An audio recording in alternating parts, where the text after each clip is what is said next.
नमस्कार दोस्तों, success study वालोदा YouTube channel में आपका स्वागत है। ब्रिज कोर्स के अंतर्गत कक्षा 6 विषय गणित की वर्कशीट क्रमांक 58 यानी 58, इसके अंतर्गत आज हम सीखेंगे दंड आलेख। नीचे आप देख रहे हैं एक चार्ट दिया है। इस चार्ट को देख करके निम्नलिखित प्रश्नों के उत्तर दीजिए। ठीक है ना। आप देख रहे हैं एक चार्ट है। इस चार्ट के अंतर्गत 1 जून को विभिन्न शहरों का तापमान दर्शाया गया है ना। और यहाँ पर 1 दिसंबर को उन्हीं शहरों का तापमान दर्शाया गया है जिनको आप देख सकते हैं, है ना। और इन्हीं दंड आलेख के आधार पर नीचे जो प्रश्न दिए गए हैं उनके उत्तर हमको लिखने हैं। ठीक है ना। तो देखिए 1 जून को कौन सा शहर सबसे गर्म है। ठीक है ना। तो हम देख रहे हैं कि यहाँ पर 1 जून की हम बात करें, है ना, तो 1 जून को सबसे अधिक तापमान जैसलमेर का है 38 डिग्री सेल्सियस। ठीक है ना। जिसका तापमान जितना अधिक होता है वह शहर या वह स्थान उतना ही गर्म होता है। तो यहाँ उत्तर क्या आ जाएगा कि 1 जून को जैसलमेर जो है सबसे गर्म है। तो हमने यहाँ पर लिख दिया उत्तर जैसलमेर। ठीक है ना।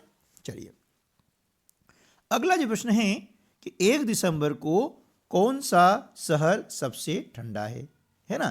तो हम देख रहे हैं कि 1 दिसंबर की स्थिति देखें कि 1 दिसंबर को अब ठंडा यानी क्या होगा कि तापमान कम होगा। जिस शहर का या जिस स्थान का तापमान कम होता है वो ठंडा होगा। तो यहाँ पर हम देख रहे हैं कि शिमला का तापमान 10 डिग्री सेल्सियस है। अतः इन सभी शहरों में सबसे अधिक ठंडा कौन हो गया? शिमला। ठीक है ना। चलिए ये हो गया हमारा शिमला। अगला प्रश्न है कि किस शहर में 1 जून एवं 1 दिसंबर के बीच तापमान में सबसे कम बदलाव आया? तो वह शहर क्या है? बेंगलोर। आप समझ गए ना। देखना इस प्रकार से आप दंड आलेख देख सकते हैं। प्रश्न 5 है किस शहर में 1 जून एवं 1 दिसंबर के बीच में सबसे अधिक बदलाव आया है? तो आया है जैसलमेर में। ठीक है ना। अब बदलाव कैसा आया है देखिए कि जैसलमेर में 1 जून को तापमान था 38 डिग्री सेल्सियस और 1 दिसंबर को था 25 डिग्री सेल्सियस। अब दोनों का जो अंतर है यानी 38 में से हमने क्या किया 25 माइनस कर दिया तो बचा कितना 13 यानी 13 डिग्री सेल्सियस, है ना, जो सबसे अधिक यहाँ पर बदलाव हुआ है। ठीक है ना। चलिए अगला देख लेते हैं। शिमला के तापमान में 1 जून व 1 दिसंबर के बीच तापमान में कितना बदलाव आया है? तो देखिए 1 जून को शिमला का तापमान कितना था 10 डिग्री सेल्सियस और 1 दिसंबर को 22 डिग्री सेल्सियस। अब बदलाव कितना आया है? अधिक तापमान में से कम घटा देते हैं तो उत्तर कितना आएगा 12 डिग्री सेल्सियस। इतना बदलाव आया है। प्रश्न क्रमांक 7 किस शहर के तापमान में 1 दिसंबर एवं 1 जून के बीच 10 डिग्री सेल्सियस की वृद्धि हुई? तो वह शहर है दिल्ली। ठीक है ना। चलिए अब अगला जो हमारी वर्कशीट है वह है 59। इसके अंदर भी हमें वही दंड आलेख के बारे में पढ़ना है ना। इसको अब ध्यान से देखना है और उसके आधार पर निम्नलिखित प्रश्नों के उत्तर देना है। तो देखिए यहाँ पर देख रहे हैं कि सोनी को विभिन्न विषयों में अलग अलग अंक प्राप्त हुए हैं। ये नीचे आपके विषय हैं आप देख रहे हैं और इस तरफ जो है ये अंक हैं। हिंदी में 80 अंक प्राप्त हुए हैं, है ना। अंग्रेजी में 60 अंक प्राप्त हुए हैं। गणित में कितने अंक हुए हैं? गणित में 70 अंक प्राप्त हुए हैं। संस्कृत में 50 अंक प्राप्त हुए हैं। सामाजिक विज्ञान में 40 अंक और विज्ञान में 30 अंक प्राप्त हुए हैं। ठीक है ना।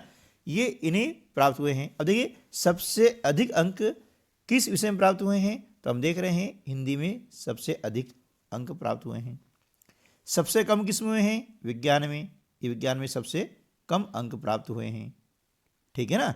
तो इस प्रकार से जो है हम दंड आलेख को देख करके नीचे लिखे प्रश्न उत्तर दे सकते हैं। तो देखिए प्रश्न पहला है कि सोनी ने किस विषय में सर्वाधिक अंक प्राप्त किए? अभी हमने देखा हिंदी में। प्रश्न दूसरा है, किस विषय में सोनी ने सबसे कम अंक प्राप्त किए हैं? विज्ञान में, है ना। तीसरा प्रश्न है, सोनी के संस्कृत एवं अंग्रेजी विषयों के अंकों का अंतर कितना है? 10 अंकों का अंतर है ना। कैसे? देखिए, अब उसको अंग्रेजी में कितने अंक प्राप्त हुए हैं? 60 और संस्कृत में 50, तो दोनों अंतर कितना हो गया? 10। ये हमने लिखा है यहाँ पर 10। किस विषय में सोनी ने हिंदी की तुलना में आधे अंक प्राप्त किए हैं? सामाजिक विज्ञान में, ठीक है ना। अब सभी विषयों के नाम एवं उनके प्राप्तांकों को हमें निम्न सारणी में भरना है। ये सारणी आपको नीचे दी गई है, इस प्रकार से हमने सारणी में इसको लिख दिया है। हिंदी में आए हैं 80 अंक, अंग्रेजी में 60 अंक, गणित में 70, संस्कृत में 50, सामाजिक विज्ञान में 40 और विज्ञान में 30, ठीक है ना। हमने यहाँ पर लिख दिया है। चलिए अब कर लेते हैं वर्कशीट क्रमांक 60 यानी 60। इसमें मिलान चिन्ह, बारंबारता और दंड आलेख संबंधी हमें आकलन करना है कि आपने इसमें कितना सीखा है।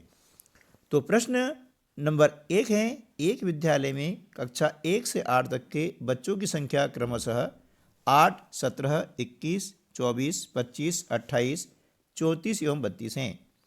इस आंकड़े के लिए एक टेली चिन्ह सारणी बनाइए तथा निम्नलिखित प्रश्नों के उत्तर दीजिए। तो यहाँ पर हमने एक टेली चिन्ह सारणी बनाई है। आप देख सकते हैं कि पहला जो कॉलम है उसमें हमने लिखा है कक्षा, दूसरे में लिखा हुआ है टेली चिन्ह यानी मिलान चिन्ह, और तीसरे में विद्यार्थियों की संख्या। तो हमें मालूम है कि जैसे यहाँ 8 विद्यार्थी हैं तो हमने क्या किया कि यहाँ पर टेली चिन्ह लगाए हैं 1, 2, 3, 4 और ऐसे ये 5। इस प्रकार से 5 यहाँ लगा दिए, 6, 7 और ये 8, ये हमने लिखा 8, ठीक है ना।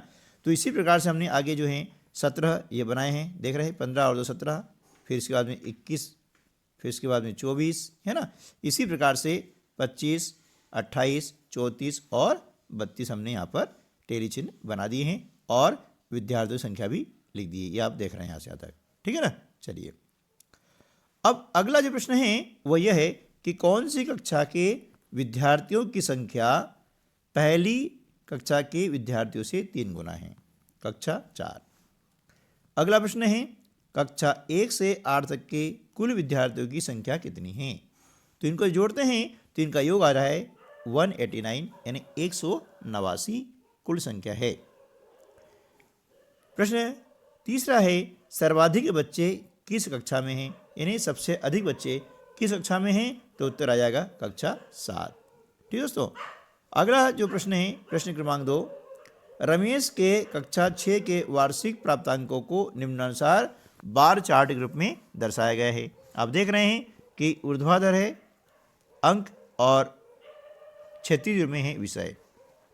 हिंदी में मिले हैं 60 अंक, है ना, ये देख रहे हैं आप। अंग्रेजी में मिले हैं 55, संस्कृत में भी 60 है और गणित में 70 हैं और विज्ञान में 65 और सामाजिक विज्ञान में मिले हैं 35, ठीक है ना। इस प्रकार से अंक मिले हैं।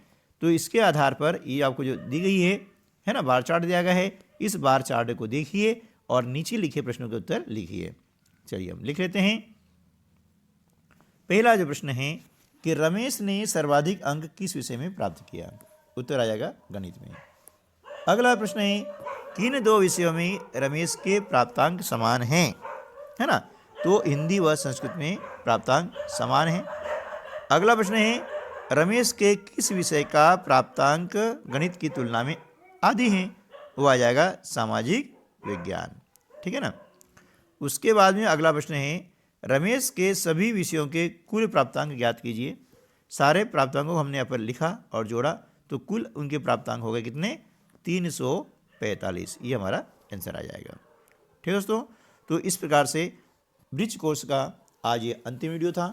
इसके बाद में हम जो है अब हमारा जो रेगुलर कोर्स है यानी प्रतिभा पर्व और वार्षिक परीक्षा में आने वाले महत्वपूर्ण प्रश्नों के वीडियो हम आपको उपलब्ध करवाएंगे। यदि आप चाहते हैं कि आपको वीडियो मिले तो इस वीडियो को लाइक कीजिएगा और यदि आपने अभी तक चैनल को सब्सक्राइब नहीं किया है तो नीचे लाल बटन सब्सक्राइब का है उसे प्रेस कर दीजिएगा।